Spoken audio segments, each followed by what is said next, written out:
With enough Democratic delegates to be the party's nominee for president, Kamala Harris is on a glide path to formally accept the nomination at the Democratic National Convention.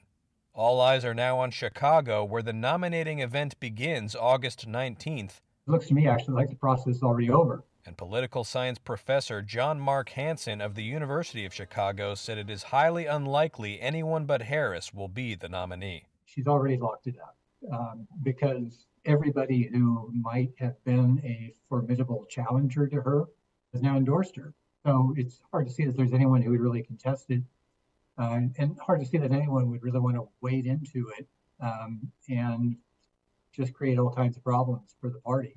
A party brawl would be disaster for the Democrats. History professor Alan Lichtman of American University says not unifying behind a single candidate would likely result in a loss in November. That would create a situation where there's an open seat, since Biden is not running, and an internal party fight.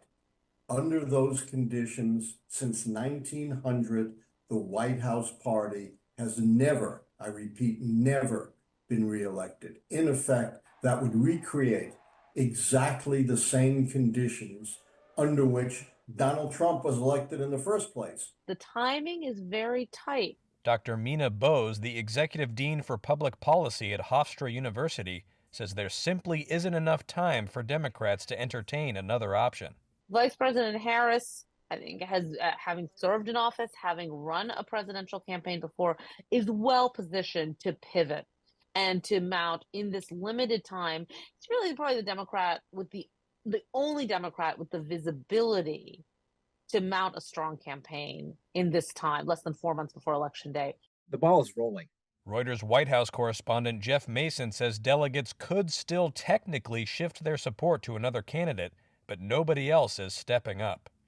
That doesn't mean she wouldn't probably welcome a challenger. I think that they are sensitive to looking like it's in a process of anointing rather than a process of earning people's support. And she used the term earn in her statement after President Biden stepped aside. It is my intention to go out and earn this nomination.